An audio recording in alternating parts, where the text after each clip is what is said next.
Pessoal, vamos então desenvolver a funcionalidade de cadastro agora, tá? Então, antes de começarmos, deixa eu só dar uma organizada aqui, né? O que que eu vou fazer? Primeiro que, como eu tinha dito, né? O tipo do cliente a gente não vai enviar na requisição, tá? Isso vai ser definido no servidor, beleza? Eu já vou deixar aqui só o que realmente precisa, nome, e-mail e senha.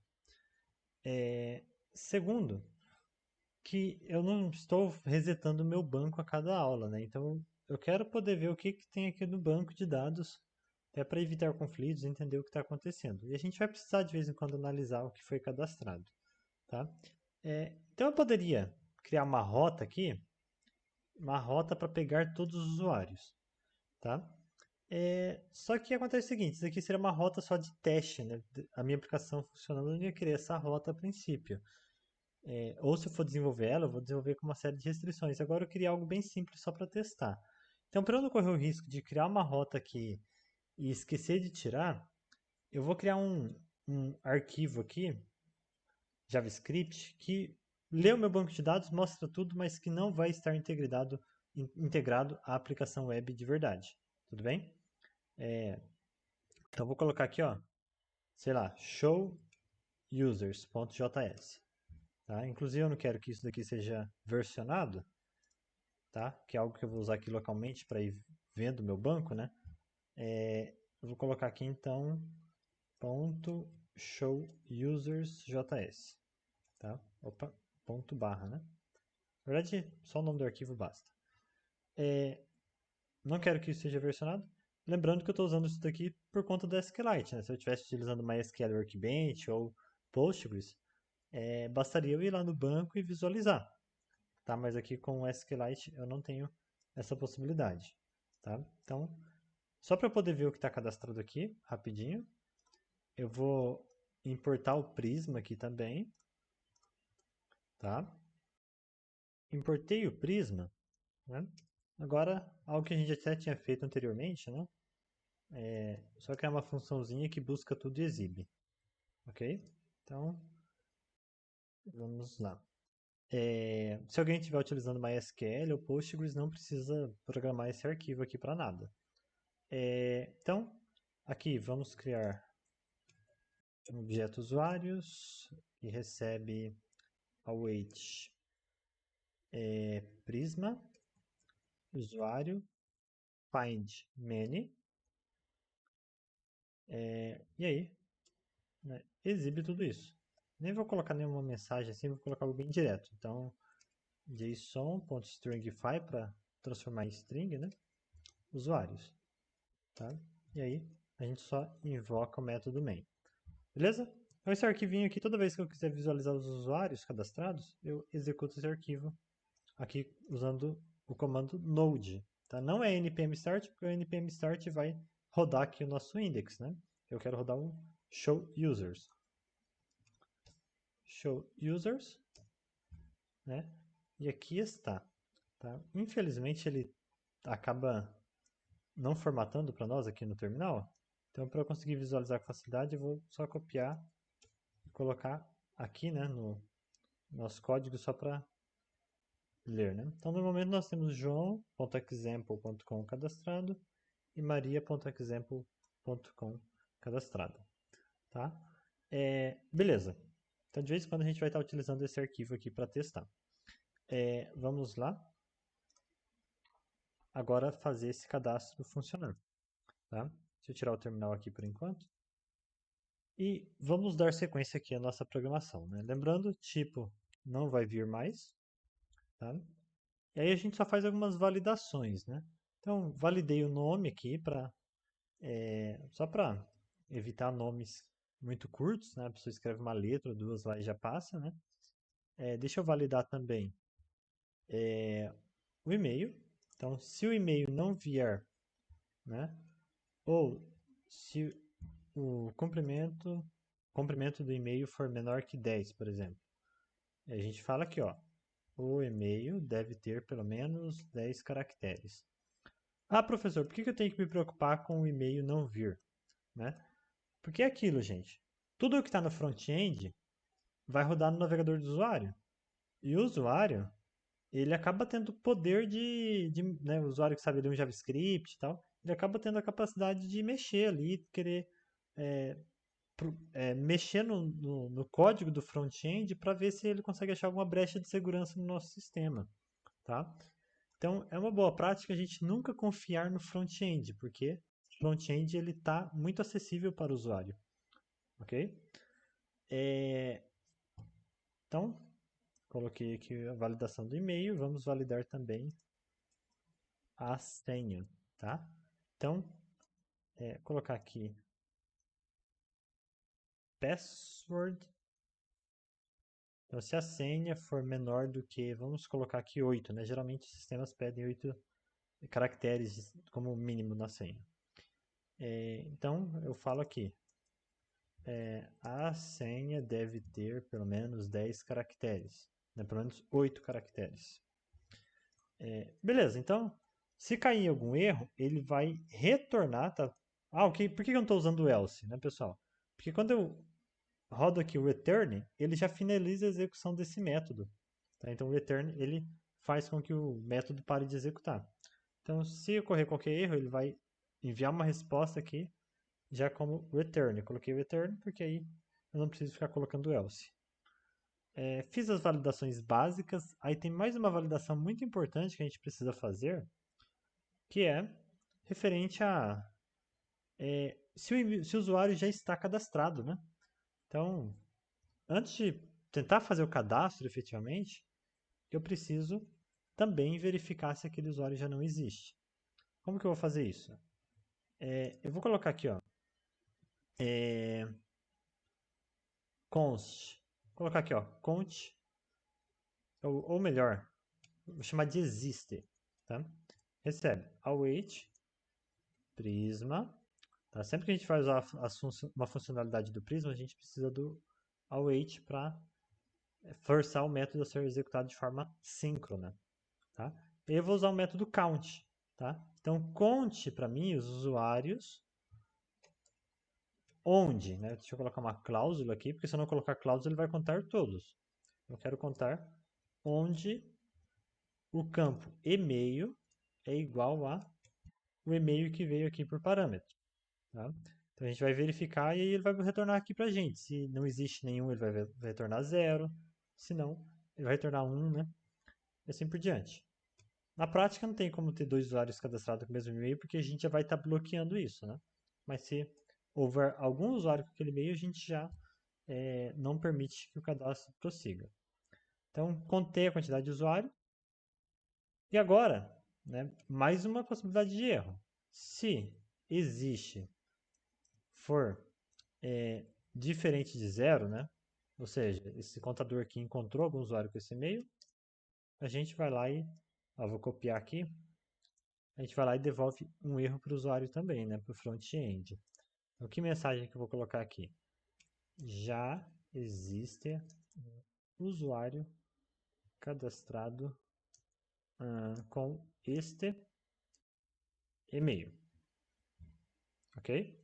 Então, esse daqui é mais uma última possibilidade de erro que eu gostaria de verificar. Agora, né, aparentemente está tudo certo, eu posso prosseguir aqui com o meu cadastro. Tá? E aí, pessoal, vocês podem pensar o seguinte. Agora, para a gente fazer o cadastro é simples, né? Vamos colocar aqui um await, né? Deixa eu comentar por enquanto essa parte da resposta. Para a gente efetivar o cadastro. Await, Prisma, usuário, create, né? E aí eu coloco aqui os dados, né? Igual a gente já fez inicialmente, quando a gente tinha acabado de configurar o Prisma. Né? Coloco os dados. Nome, e-mail, né? Aí pego o que está na variável e-mail. Password, pego o que está na variável password. Né? E tipo, o tipo, como eu disse, a gente vai deixar pré-definido aqui no servidor, né? Quando a pessoa acaba de se cadastrar, ela é cadastrada como cliente. Beleza? Ok, isso daqui vai fazer o cadastro? Vai. Mas nós temos aqui um erro de design, pessoal. Por quê? A gente está guardando a senha do banco de dados. E isso é errado. tá? Todo sistema hoje em dia, pessoal, todo sistema minimamente decente não guarda a senha do banco de dados, tá? Em outras palavras, eu estou dizendo para vocês que, vamos lá, vocês têm a conta de vocês no Instagram. Será que sei lá, alguém dentro do Instagram conseguiria ver qual é a sua senha? Se algumas pessoas dentro do Instagram, né, que trabalham para o Instagram, conseguissem ver a sua senha, será que elas não poderiam pegar essa sua senha e tentar logar com ela em outros sistemas, como por exemplo na sua conta Google, na sua conta bancária, na sua conta Amazon, né? Isso não seria um problema, né?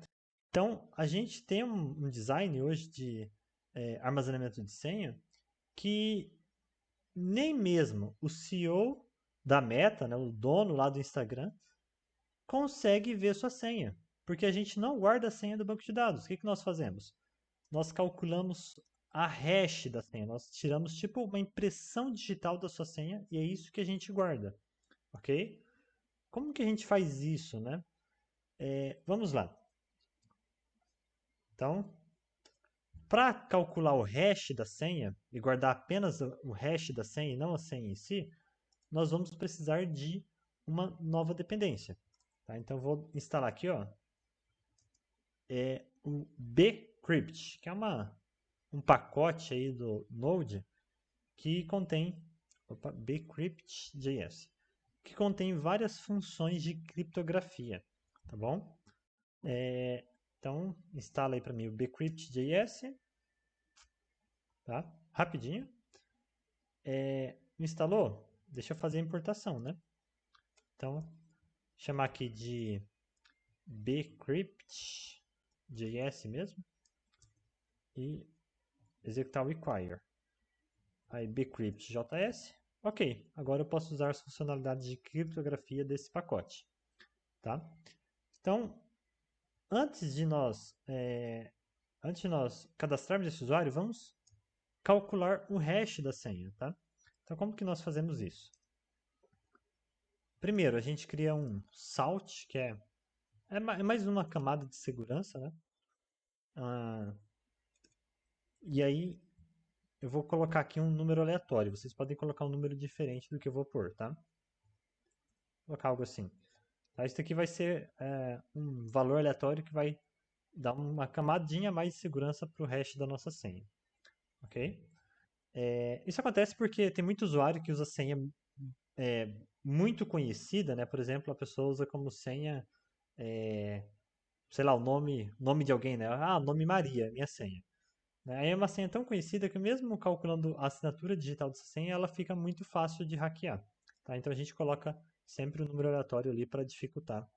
Para mesmo se o usuário usar uma senha boba, né, ainda ter um bom padrão de segurança.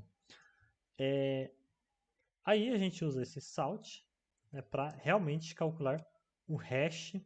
Vou chamar aqui, ó, hash password. Tá? Bcrypt novamente. Ponto. Hash sync. E aí eu coloco aqui, né, a senha que o usuário informou e esse objeto aqui, salt. Ok? Bom, agora aqui dentro, pessoal, eu tenho o que a gente pode chamar de impressão digital da nossa senha. É isso que nós vamos salvar no lugar da senha. Ok? Então, hash password. Beleza? E agora eu estou com tudo pronto para realmente cadastrar um usuário da forma correta. Ok? Só que eu preciso me preocupar ainda em organizar a resposta, né? Então, vamos lá. Pessoal, a gente sempre tem que considerar a possibilidade de ocorrer algum erro na hora de cadastrar, né? Porque é um banco de dados, é um arquivo externo ali, depois vai ser uma aplicação externa que pode sair do ar, tá? Ou mesmo, o conteúdo que a gente está cadastrando pode infringir alguma regra do SQL que a gente definiu. Então eu vou colocar isso aqui dentro de um try, tá? Então a gente vai fazer esse cadastro, tá? Ó, ele vai tentar efetuar o cadastro, né? Bom, agora nesse instante eu acho que eu não vou usar, mas vou salvar aqui, ó, né? Então, tento fazer o cadastro. Se der certo, o que que eu vou fazer? Eu vou dar uma mensagem de sucesso, né?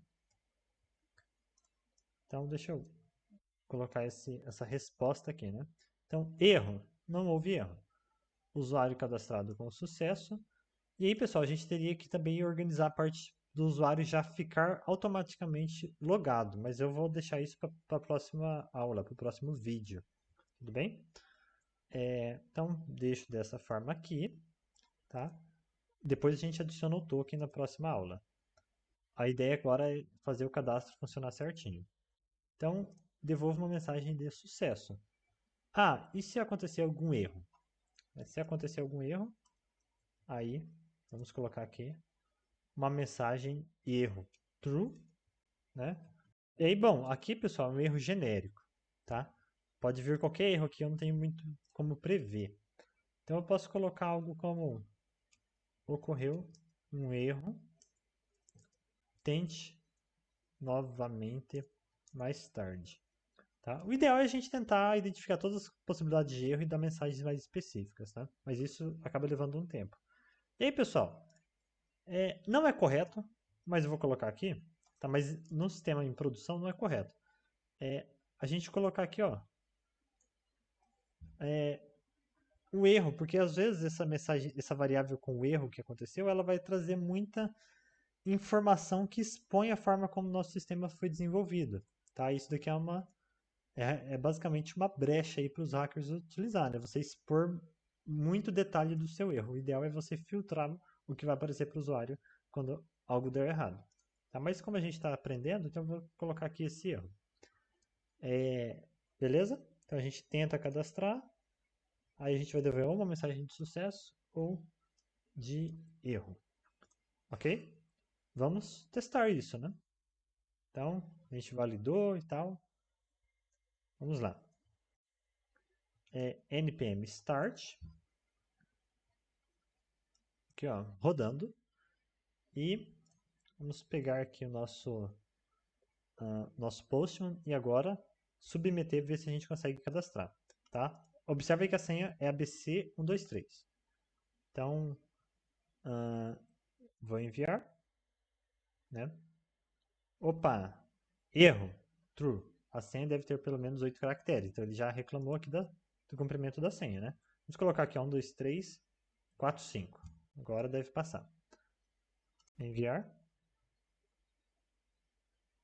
Opa, nosso servidor não respondeu. E pelo que me consta aqui, não aconteceu nenhum erro, né? Então deve estar faltando resposta de alguma forma. Vamos ver o que está acontecendo, né? Ó, aqui ele ainda está esperando resposta. Eu vou cancelar aqui por um instante. Vamos lá. Aqui a validação deve estar ocorrendo certinho, né? Ó, se existe for diferente de zero, ou seja, já existe usuário, a gente retorna um erro, senão a gente efetua o cadastro com try-catch. Bom, vamos lá. Eu testei aqui, pessoal, dei uma pausada aqui. E na documentação diz que esse salt é o fator de complexidade que ele vai aplicar na geração do hash, tá?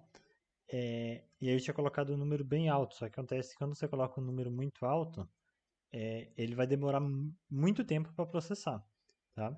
Então, como que a gente resolve? Colocando um número mais baixo, então colocar ali algo entre 8 e 12, tá? Muitas vezes utiliza-se 10, por exemplo, tá? Vou deixar 8, que foi o que eu apliquei aqui. E aí, né, eu executei aqui mais uma vez o send, né, e ele conseguiu cadastrar normalmente, tá? Vamos dar uma conferida aqui no terminal, ok? E aqui está o usuário que foi cadastrado, né? Então é aquilo, não colocar um salt muito alto, porque senão ele não vai conseguir processar num tempo razoável, tá? E aí vai acabar dando timeout ali na execução. Beleza? Então, essa daqui, pessoal, foi a senha gerada. Tá? Então, repara. Opa, repara. Ele não colocou a senha que a gente escreveu, né, que a gente especificou. ele acabou colocando uma senha aqui, ó, né, totalmente diferente, tá? Vamos cadastrar mais um? Deixa eu dar uma limpada aqui no terminal, tá? Vou executar novamente e vamos cadastrar mais um usuário, tá? Então, vamos lá, mudar o nome aqui, vamos colocar Alisson, Alisson de Souza. E aqui eu vou colocar Alisson.souza. Beleza? E vamos colocar uma senha aqui diferente. Vou colocar aqui senha 123. Beleza? Enviar. Né? De novo, ele me retornou a mensagem aqui, né, sem erro, né, erro igual a false, e usuário cadastrado com sucesso. E a gente vem aqui, né, e esse aqui foi o usuário cadastrado. Né? Colar aqui só para a gente visualizar. Tá? Puxa, ele não está formatando para mim, não sei se é... Ah, tá. É porque aqui a gente tem as aspas no nome dos atributos, né? Aí o Prairie não consegue formatar. Deixa eu ver se colocar aqui. Não vai resolver. Só tirando essas aspas. Enfim, a questão é que nós temos aqui, né, a nossa senha. Tá? De novo, né, algo diferente do que a gente especificou. O que é isso, pessoal? É o hash da nossa senha. É a assinatura, né, como se fosse a impressão digital da senha que nós escrevemos. Então, qual que é a conclusão aqui? Os sistemas, pessoal, hoje em dia, já há algumas décadas, eles não salvam as nossas senhas de verdade, tá? Eles salvam apenas a hash da senha, tá? Essa impressão digital. E como que ele vai verificar se a senha está correta quando eu tentar efetuar o login? Quando a gente efetuar o login, a gente vai escrever a nossa senha original, tá? E aí ele vai recalcular a hash daquela senha que nós inserimos, tá? Ou seja, ele vai verificar a impressão digital da senha que a gente está inserindo no login e vai comparar essa impressão digital com a senha que está cadastrada no banco de dados. Entende? Então, ele não compara a senha cadastrada com a senha que foi posta no login. Ele compara a hash da senha cadastrada com a hash da senha que acabou de ser submetida. Beleza? E agora, só para a gente finalizar aqui, né? Vamos executar aqui o nosso show users, né? E aqui está, né, os nossos usuários cadastrados, né? Aqui ele formatou para mim dessa vez. Beleza.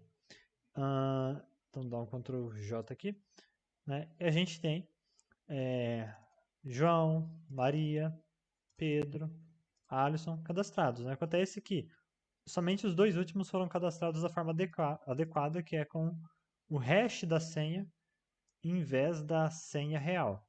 Tá? Então, esses dois usuários, o certo seria a gente removê-los, porque a gente não vai conseguir logar com eles mais para frente. Tá? Somente com esses aqui de baixo que a gente realmente cadastrou corretamente. Ok? Então, a gente finaliza esse vídeo e no próximo a gente vai programar a função aqui de login. Então, é isso, pessoal. Até mais.